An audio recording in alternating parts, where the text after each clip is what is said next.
السلام علیکم 5 کلاس۔ آج ہم کی اسلامیات کی بک میں سے اسلامی اخوت کے بارے میں پڑھتے ہیں۔ سب سے پہلے حاصلات تعلم دیکھ لیتے ہیں۔ سبق کی تکمیل پر آپ اس قابل ہو جائیں گے کہ قرآن و سنت کی روشنی میں اسلامی اخوت کے معنی و مفہوم کو جان سکیں، اسلامی اخوت کی اہمیت کو جان سکیں، اسلامی اخوت کے فوائد سے آگاہ ہو سکیں اور روزمرہ میں اخوت و بھائی چارے کی فضا قائم کر سکیں۔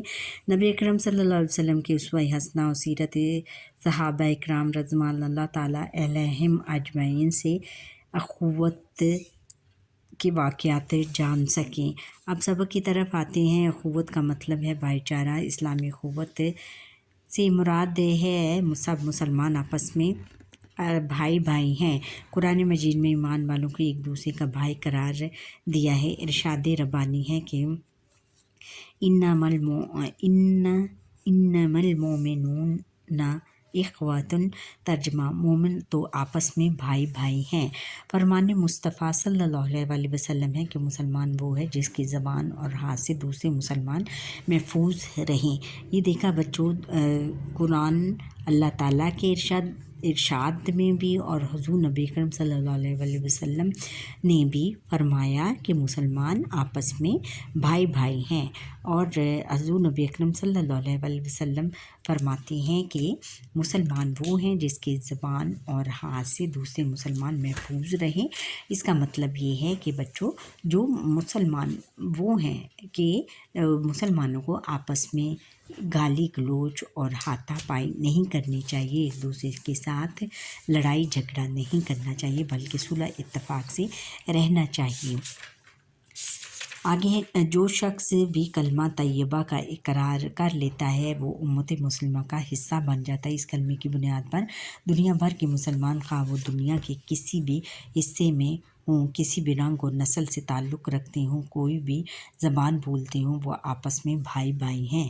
یعنی اگر مسلمان جو بھی کلمہ گو ہیں، خواہ وہ کسی بھی ملک میں رہتے ہوں، کون سی زبان بولتے ہوں، اور ان کا کیسا رنگ اور کیسی نسل ہو، نسلی امتیاز کو ختم کر کے اور رنگ کی بنیاد کو ختم کر کے کوئی بھی زبان بولتے ہوں، وہ سب آپس میں کیا ہیں؟ بھائی بھائی ہیں۔ نبی اکرم صلی اللہ علیہ وسلم نے اخوت کے بارے میں ارشاد فرمایا، ترجمہ مسلمان دوسرے مسلمان کا بھائی ہے، یعنی ایک مسلمان جو ہے وہ دوسرے مسلمان کا بھائی ہے۔ اسلام کی آمد سے پہلے عرب ایک غیر مہذب قوم تھے، یعنی ان میں کوئی تہذیب نہیں تھی، وہ ایک دوسرے سے لڑتے جھگڑتے تھے اور چھوٹی چھوٹی باتوں پر ان پہ جھگڑا ہو جاتا تھا، اور ان کو وہ بالکل جنگلی جانوروں کی طرح لڑتے تھے۔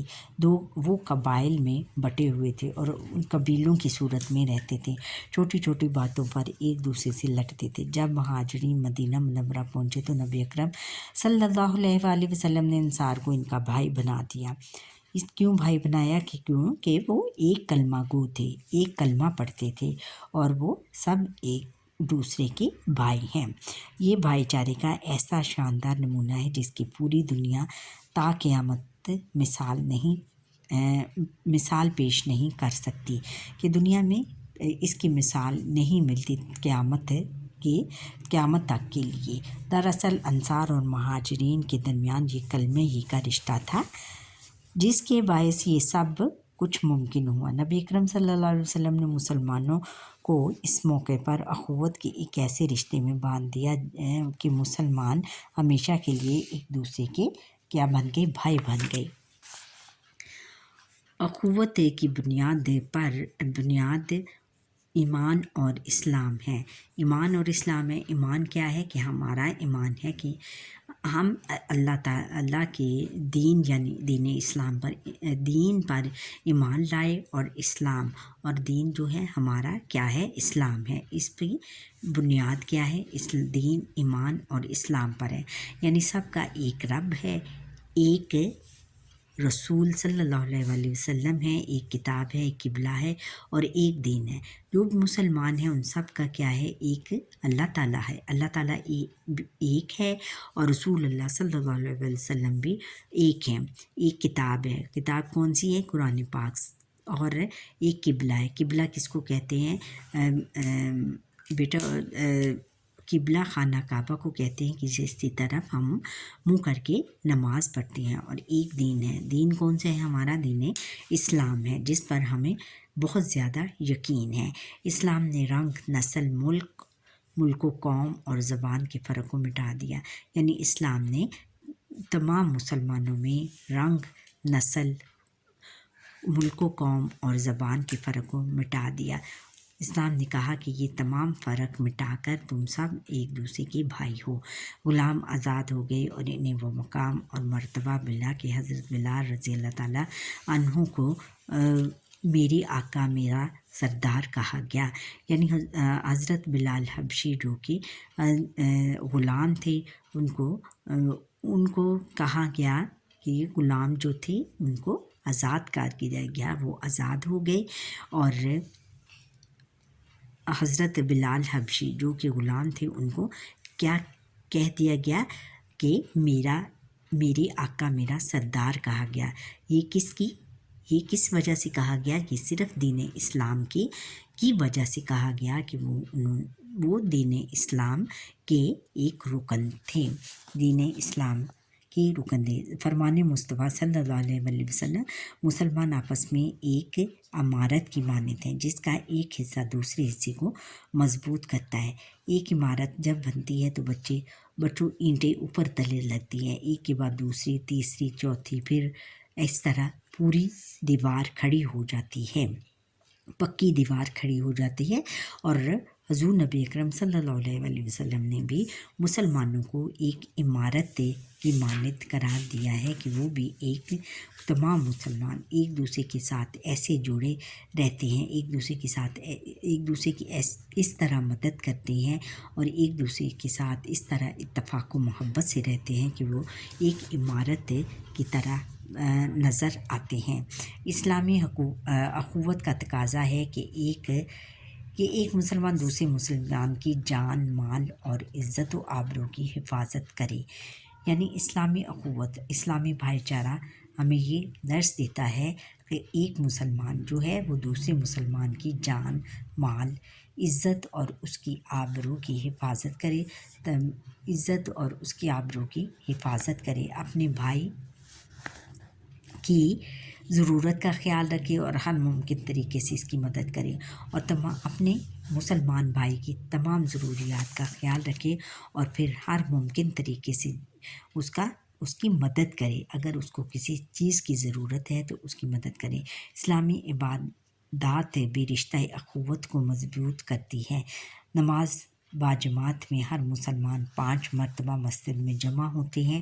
جب وہ جمع ہوتے ہیں تو پھر اس طرح ایک دوسرے کے حالات و واقعات اور ان کے جو مسئلے مسائل ہیں ان سے واقف ہو جاتے ہیں، اور پھر ان کو دور کرنے کی کوشش کرتے ہیں۔ حج کے موقع پر پوری دنیا کے مسلمان رنگ و نسل کی تفریق سے بے نیاز ہو کر خانہ کعبہ میں اکٹھے ہو کر ایک ہی لباس پہن کر ایک ہی طریقے کا مناسک حج ادا کرتی ہیں، یعنی خانہ کعبہ حج کی بھی انہوں نے مثال دی ہے کہ حج کی مثال لے لیجئے کہ تمام دنیا کے مسلمان خانہ کعبہ میں مناسک حج ادا کرنے کے لیے اکٹھے ہوتے ہیں، اور یہ ایک بہت ڈسپلن کی، بہت نظم و ضبط کی بہت بڑی مثال ہے کہ تمام مسلمان ایک ہی لباس اور ایک ہی طریقے سے مناسک حج ادا کرتے ہیں۔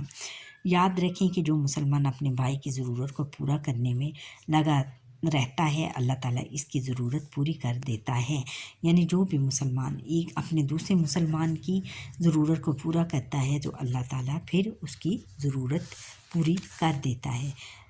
اخوت کے فوائد۔ اخوت مسلمانوں کے اتحاد کی علامت ہے۔ اخوت کی وجہ سے واحد اور مضبوط امت کا تصور پیدا ہوتا ہے۔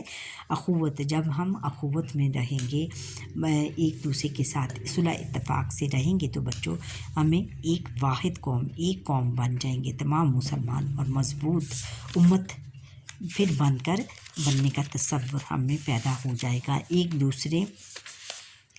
دوسرے کی مدد، خیر خواہی، اثار اور قربانی کا جذبہ پیدا ہوتا ہے۔ جب ہم ایک دوسرے سے مل کر رہیں گے تو پھر ہم ایک دوسرے کی مدد کریں گے، اس کی خیر خواہی کریں گے، اس پر اثار قربانی کریں گے، اور اس کا جذبہ ہم میں پیدا ہو جائے گا۔ اخوت سے مسلمان کے درمیان عزت و تکریم کا تعلق پیدا ہوتا ہے۔ جب ہم میں اخوت ہوگی تو ہم ایک دوسرے کی عزت و تکریم بھی کریں گے۔ اخوت کے تعلق کی بنا پر سب ایک دوسرے کا فائدہ سوچتے ہیں، دکھ سکھ میں شریک ہوتے ہیں، مشکل میں ایک دوسرے کے کام آتے ہیں۔ ہمیں چاہیے کہ اس رشتے کی قدر کریں، اپنے مسلمان بھائی کی جان و مال اور عزت اور آبرو کا خیال رکھیں، ایک دوسرے کی خیر خواہی، بلائی اور محبت کے جذبے کو قائم رکھیں تاکہ یہ رشتہ ہمیشہ مضبوط رہے۔ دیکھا بچوں، ہم اگر ایک دوسرے کے ساتھ مل کر رہیں گے، ایک دوسرے کی عزت و آبرو، مال و دولت کا خیال رکھیں گے تو پھر ہم میں ایک دوسرے کے درمیان اعتماد پیدا ہوگا اور یہ ہمارا بھائی چارے کا رشتہ بہت مضبوط ہو جائے گا۔ اب مشق کی طرف آتے ہیں۔ درست بیان پر درست کا نشان لگائیں۔